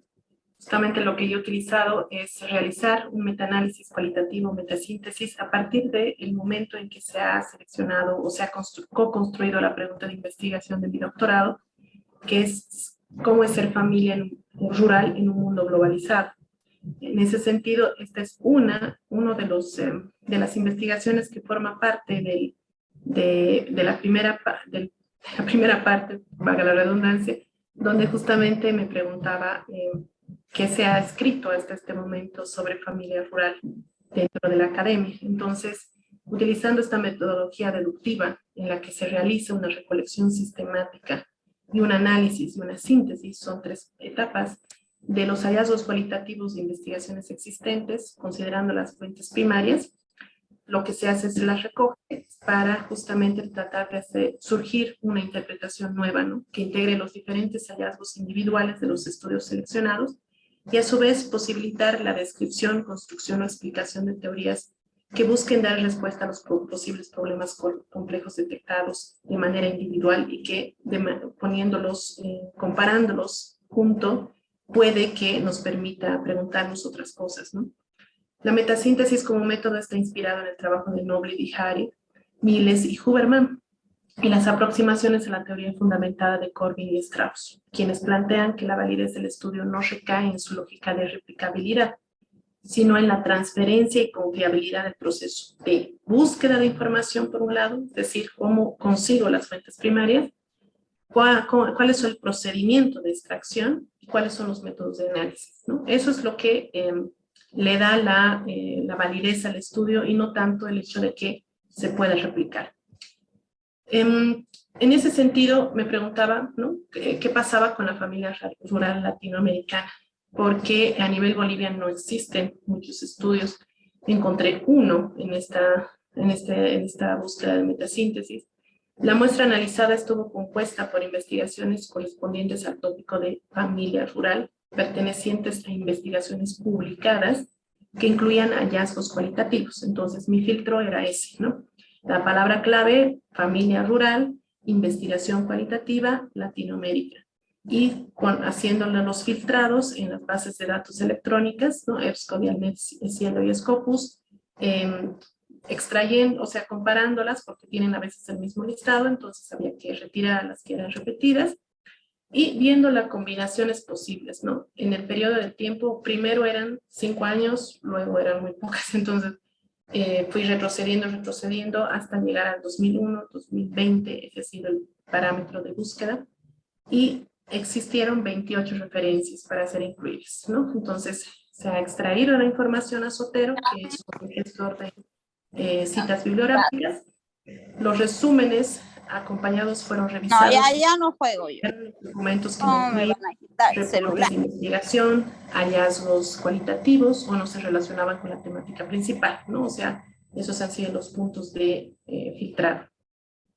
Nos hemos quedado me he quedado con 11 reportes en la lista original, a los cuales se ha procedido a leer, ¿no? Ya no el abstract, sino a leer el documento y 7 más fueron excluidos, justamente porque no mostraban hallazgos cualitativos y no estaban girando en torno a la familia rural, sino a aspectos muy por fuera de la familia rural, y de paso lo mencionaban, ¿no? Entonces, se utilizó la base de datos Scopus para identificar documentos en los cuales estos 4 reportes eran citados, y esto permitió identificar un documento adicional que cumplía con los criterios de inclusión, pero que, interesante, no había salido en la búsqueda inicial. Estos son los 5 reportes que se analizaron. Miren que van desde 2006, 2012, 2017 y 2018. De países como Bolivia, que ha sido desde 2006, Chile, Colombia y Uruguay. El primer estudio, se hace un primer análisis, de hecho ha sido 2 niveles, ¿no? Un primer análisis y un segundo análisis. Justamente al armar estas, perdón un momentito, ya, se me quería cerrar. Al armar justamente el primer análisis, lo que ha permitido ha sido detectar algunas temáticas, ¿no? Por ejemplo, el primer análisis nos ha permitido detectar los aportes académicos de cada estudio, ya sea en términos de sus objetivos, metodología o hallazgos, resultando que el estudio 1 giraba en torno a la actividad agrícola y el lazo emocional de pertenencia, donde se acompaña a varias familias migrantes transnacionales durante 2 años, analizando el impacto que generan en la transformación productiva de la región de origen. El estudio 2 centra su atención en la transformación a raíz de la globalización, explorando roles, tareas y expectativas al interior de las familias. El estudio 3 se enfocaba en comprender cómo se crea un lazo emocional con la vivienda, centrando su análisis en el discurso utilizado para su descripción y los momentos en que la vivienda como espacio se hacía evidente. El estudio 4 rescata los lazos comunales que comparte la familia con las escuelas y los profesores, así como la construcción del espacio educativo como un espacio de encuentro. Y finalmente el estudio 5 profundiza en la reconstrucción de lo cotidiano a través del estudio del caso de una familia, pero es una familia, este último estudio es muy interesante porque es una familia en términos de, bueno, se la podría considerar familia extensa también, pero es una familia bastante amplia, y se ha tratado de hacer en las entrevistas tanto a las familias, o sea, tanto a los bisabuelos, abuelos, todas las personas que estaban vivas en ese momento, aunque estén espacialmente separadas, ¿no? Porque justamente lo que se quería construir era la evolución de lo cotidiano, ¿no? En una etapa específica y su comparación con lo cotidiano actual. Ese ha sido el primer análisis. El segundo análisis ha permitido detectar las miradas teóricas y las tendencias en la lectura de la ruralidad. O sea, cómo compartían estos 5 estudios eso, ¿no?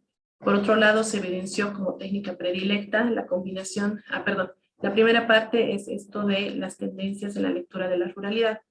Tenemos, por un lado, una muy evidente valorización de la ruralidad, es decir, se la menciona todo el tiempo, es un punto de partida para la investigación. La migración está vista como estrategia para mantener la ruralidad. En el estudio 1 ha sido algo interesante, no era algo que iba en contra de lo rural, sino más bien era algo para mantener lo rural.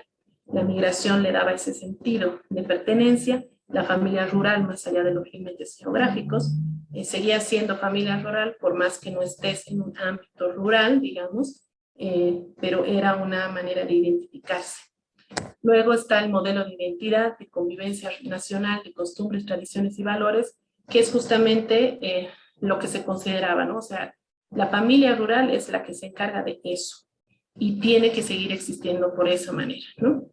Luego hay una postura neutral hacia la ruralidad en el sentido de que se presta más atención, por ejemplo, a la vivienda como fuente de simbolismo que sostiene el día a día de la familia rural, pero como entre paréntesis, ¿no? O sea, el foco de la investigación es la vivienda.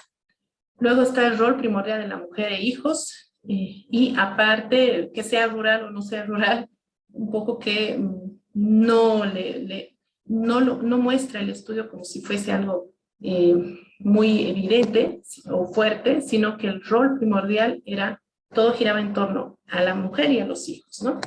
Y por último, se prioriza la categoría familia por sobre lo rural. Entonces, se tiende a hablar en el estudio 3 y 5, por ejemplo, solo de la familia, y obviamente se está hablando de la familia rural, pero se está enfatizando mucho en los lazos familiares.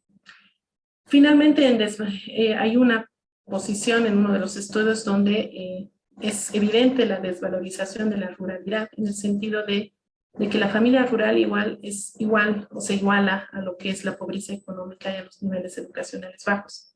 Obviamente es por el contexto en el cual ocurre la investigación y por el hecho de que los mismos miembros de la familia, del grupo comunitario, lo plantea de esa manera, ¿no? El segundo análisis, entonces, nos permite ver, o sea, la segunda parte del segundo análisis permite entender cuál ha sido la técnica predilecta, ¿no? La combinación de entrevistas en profundidad o semiestructuradas, o en combinación con la observación participante, que permitía acceder a narrativas de experiencias para comprender los diferentes aspectos de la vida familiar diaria, ¿no? En ese sentido, por ejemplo, el primer estudio se ha realizado a 26 familias, el segundo estudio a 7 familias, el cuarto estudio con 20 familias, el quinto estudio con una familia, que es una familia grande, amplia, ¿no? Y solamente un estudio, el número 3, ha trabajado con entrevistas semiestructuradas, pero luego ha pasado a muchas preguntas abiertas, ¿no? Y la observación participante ha sido, si bien ha sido una técnica secundaria, en todos los estudios ha sido la que ha permitido acercarse y construir una relación con las familias, en especial en el estudio 1, porque al querer entender la vida diaria familiar, pues había que participar del trabajo agrícola, ¿no? Había que ver qué ocurría en el trabajo del hogar, o simplemente estar alrededor para tratar de entender qué era lo cotidiano. Luego, la combinación entre observación participante y las entrevistas en profundidad acompaña a los estudios que buscaban, obviamente, narrativas de experiencias y sentires. Eso es importante. Por lo tanto, se indica en los estudios que fue primordial el acercamiento paulatino y visitas constantes. De hecho, el estudio 1 ha pasado 2 años de investigación y el más corto ha sido 6 meses. A modo de cierre, las maneras de acercamiento a las familias rurales han tenido el punto común de ser graduales y con una actitud de curiosidad para conocer y comprender qué piensan y sienten las familias rurales acerca de sí mismas y su diario vivir, resultando un reconocimiento de la pluriversidad de voces para los mismos fenómenos o realidades. Considerar esta amplitud de miradas y posibilidades nos permite elaborar un abanico de posibles intervenciones, que era la intención de esta revisión, y si es esa la finalidad de un estudio integrando la mirada y expectativas de las familias rurales, conociendo su cotidianidad, se podría acomodar las estrategias y escuchando sus expresiones de lo que consideran importante y de lo que identifican como necesidades, se podría dirigir una intervención eficiente y eficaz, ¿no? Entonces, el mayor reto, también a modo de cierre para los investigadores, parecería ser el de contar con el tiempo necesario para realizar un acercamiento paulatino y frecuente, que es el que ha permitido construir una relación y lograr la confianza necesaria para acceder a ese espacio tan íntimo y escurridizo que es el ser familia, ¿no? Tanto en el contexto rural o urbano, logrando acceder a un sistema de percepciones y concepciones que permitan comprender las traducciones de la realidad que ocurren en su interior y que luego repercuten en la comunidad. Eso sería compartir con ustedes la bibliografía y agradecerles. Muchas gracias. Bien, entonces agradecemos a los 4 panelistas, también a los presentes. Y bueno, vamos a cerrar acá la presentación, ¿no? Y esta mesa.